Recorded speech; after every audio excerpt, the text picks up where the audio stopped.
Good morning to all of you.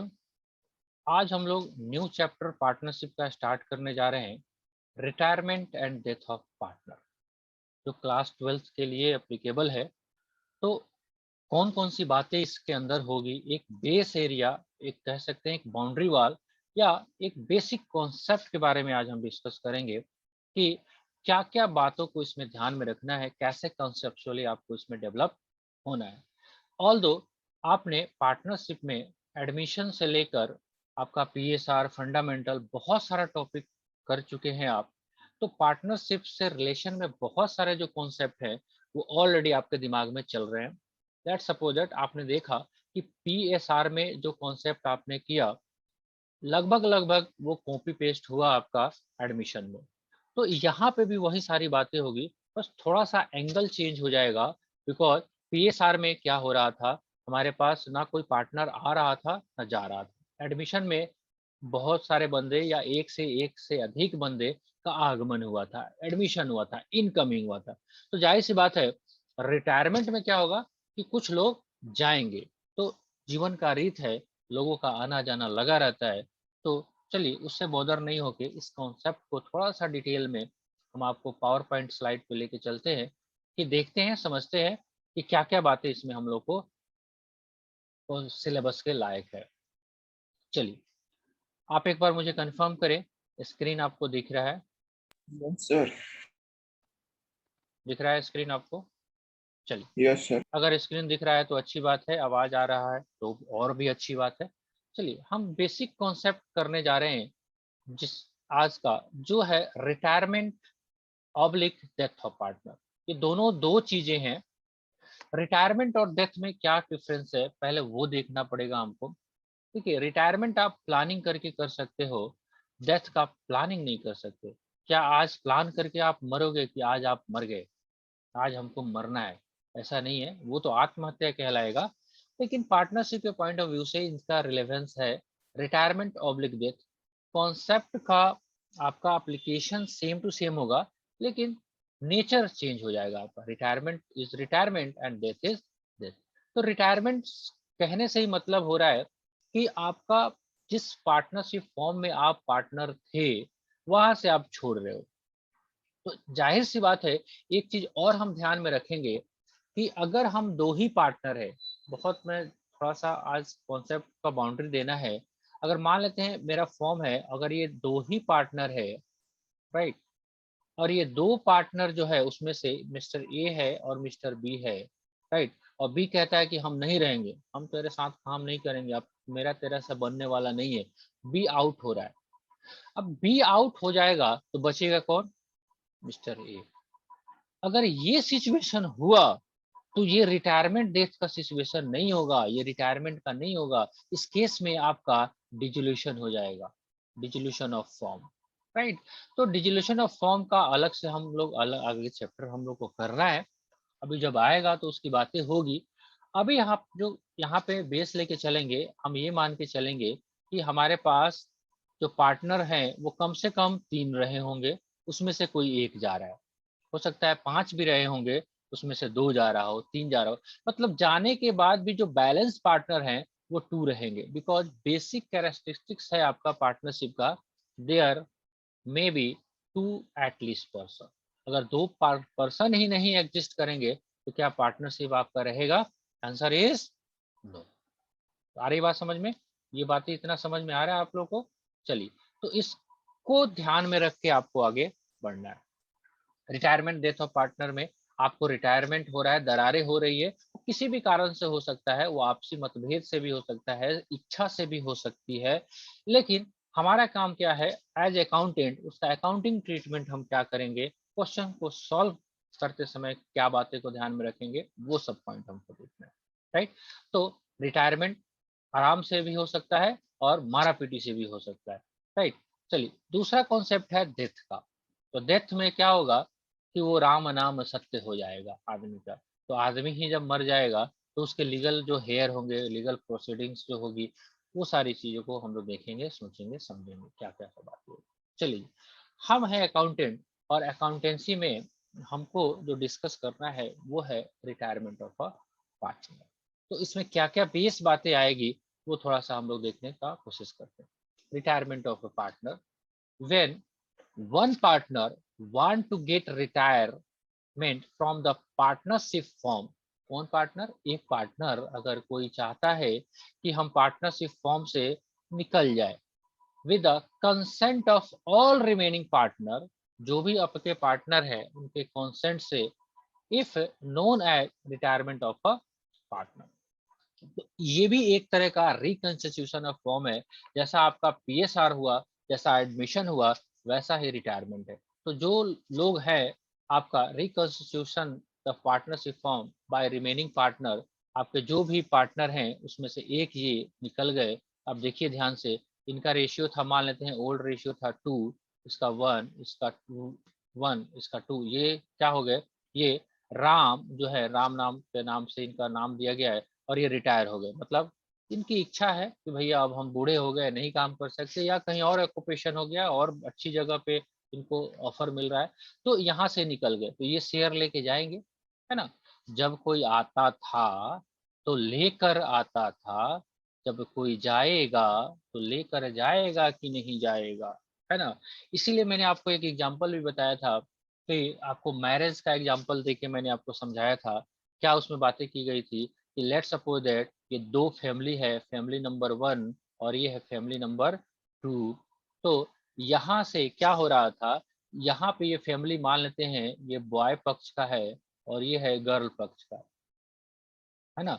तो अभी क्या हो रहा था, ये गर्ल जो है इस फैमिली में एंटर्ड कर रही थी ना जी। तो एंटर्ड कर रही थी, तो एडमिशन हो रहा था, यहाँ पे एडमिशन हो रहा था, तो इस एडमिशन के केस में क्या कर रही थी, ये गुडविल का पैसा, वो कैपिटल का पैसा किस रूप में, दहेज रूप में लेके आ रही थी कि नहीं आ रही थी, आ रही थी। तो वैसे ही कोई पार्टनर यहाँ से जाएगा, तो इस फॉर्म में उसने 10 साल 20 साल काम किया है, तो उसमें अपना पैसा, उसमें गुडविल का पैसा सब लेके जाएगा कि छोड़ देगा फॉर्म में ही, लेकर जाएगा जी। जाएगा कि नहीं जाएगा? तो ये बेस कॉन्सेप्ट आपको ध्यान में रखने जरूरी है कि रिटायरमेंट में क्या होगा, काम वही होगा पांचों जो पीछे हुआ है, लेकिन आपको ध्यान से देखना है। मान लेते हैं ये पार्टनरशिप फॉर्म है, राइट। यहाँ पे ऑलरेडी 3 पार्टनर थे, उसमें से एक निकल गया इसमें से, राइट। तो जब निकल गया तो दिस ये ऐसे ही चला जाएगा या कुछ पैसे वैसे भी लेके जाएगा? पैसा वैसा भी लेकर जाएगा, राइट। दोबारा से इसको हम दिखा देते हैं आपको।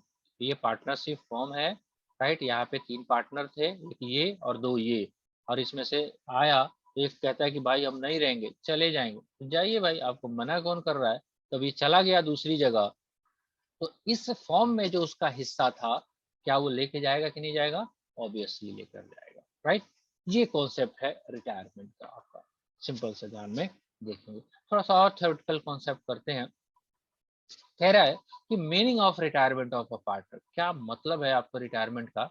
अब ध्यान से देखिए, retirement of a partner is one of the mode of reconstitution reform under which an old partnership comes to end and new one between the continuing partner, ध्यान से, जो नए बच गए partner, that is partner other than outgoing partner, come into existence, however the firm continue its business। ध्यान से देखिएगा, इस केस में आपका फॉर्म का व्यवसाय जारी रहेगा। अगर फॉर्म का व्यवसाय ही बंद हो गया तो वो रिटायरमेंट नहीं होगा, वो डिजोल्यूशन ऑफ फॉर्म हो जाएगा।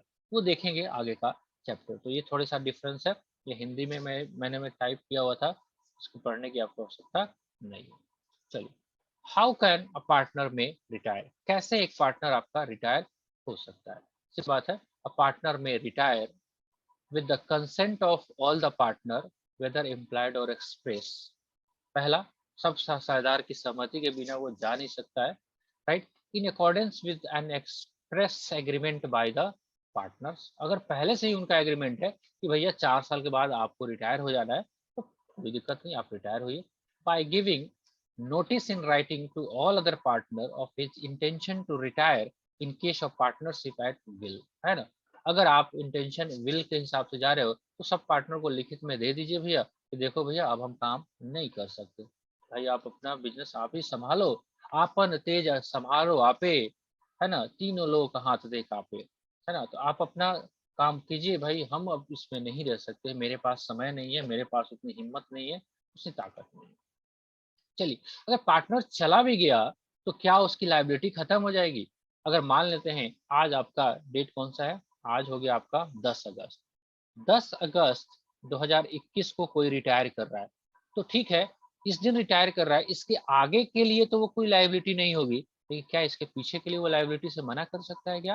आंसर इज नो, क्योंकि पीछे तो आप पार्टनर थे, अगर उस पीरियड में कोई गलतियां पाई जाती है तो ऑब्वियसली आपको लायबल बनाया जाएगा। Liability for the firms act before his retirement, तो ऑब्वियसली बात है आपके रिटायरमेंट से पहले आपको क्या करना पड़ेगा, जो भी आपने काम किया उसके लिए आप लाइबल हो। Retiring partner continue to be liable to the third party unless he discharge himself of same by notation, right? That is by tripartite agreement between him, third party and continuing partner. अगर वो agreement करके अगर वो कह देता है कि भैया देखो अब हम नहीं रहेंगे, नहीं है, अब आगे से आप अपना देखिए भाई, समझिए, हमको कुछ नहीं मालूम है, राइट? चलिए, liability for the firm act after his retirement, obviously बात है वो जो रिटायर कर गया अब बाद में उसको पता ही नहीं है क्या गुल खिला रहे हैं, तो क्या उसके लिए लाइबल किया जा सकता है? ये तो कॉमन सेंस की बात है। Answer is no. Retiring partner continue to be liable to third party until public notice of his retirement is given by himself or any of other partner, but he will not be liable to any third party if later deals with the firm without knowing that former was the partner, right? तो बहुत ये theoretical चीजें हैं, इसके ऊपर हम बहुत नहीं जा रहे। मेन हमको जो काम करना है वही वाला, छितजल पावक, छितजल पावक गगन समीरा, पंच तत्व मिली बना शरीरा।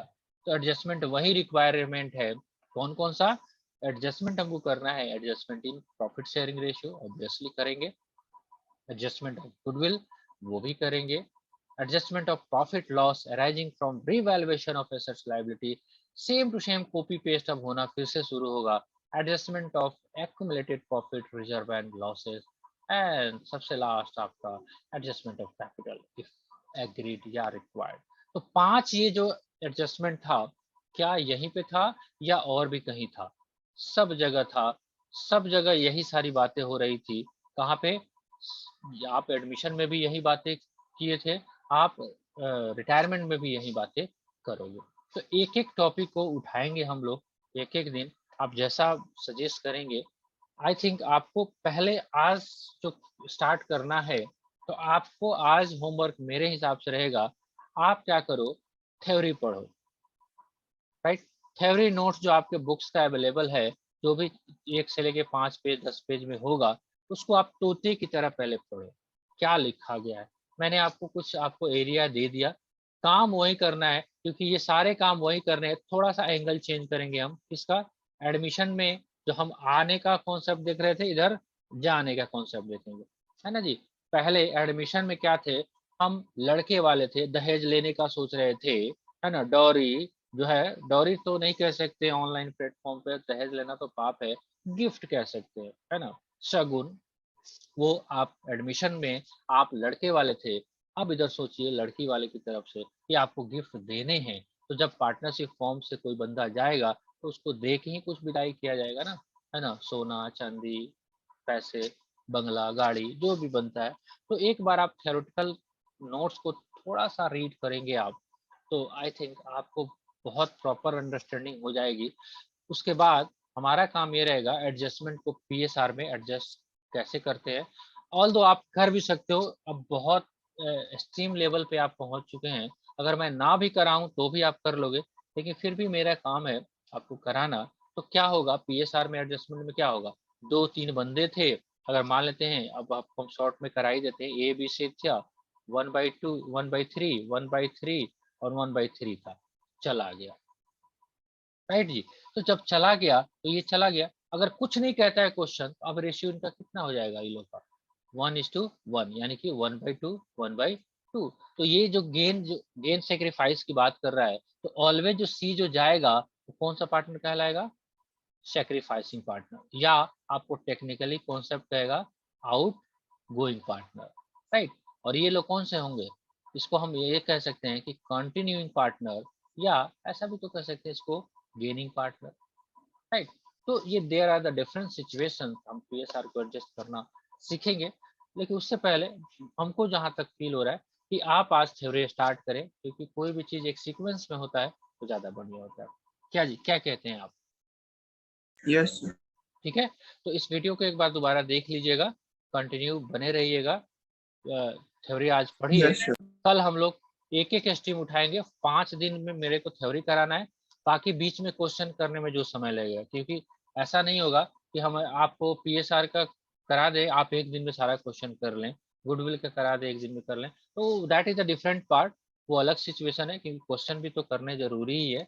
लेकिन मोटा-मोटी 90% कॉन्सेप्ट जो है आपको नया नहीं है, बस 10% ही हमको कराना है, एक वे बताना है कि पानी किधर बहेगा। पानी तो गिर चुका है, पानी को बहाना है, किस साइड में हो जाएगा, राइट? तो आई थिंक आपको करना चाहिए, आज थ्योरी नोट्स पढ़िए, कल हम लोग एडजस्टमेंट ऑफ पीएसआर में कुछ हाथ डालेंगे, ठीक है जी? चलिए, एंड करें, यस मिलते सर हैं हम लोग कल के लेक्चर में, तब तक के लिए बाय-बाय। आप थ्योरी नोट्स पक्का पढ़ेंगे, नहीं तो आगे चल के काफ़ी आपको दिक्कत होगा। ठीक है जी, चलिए, ओके, गुड बाय।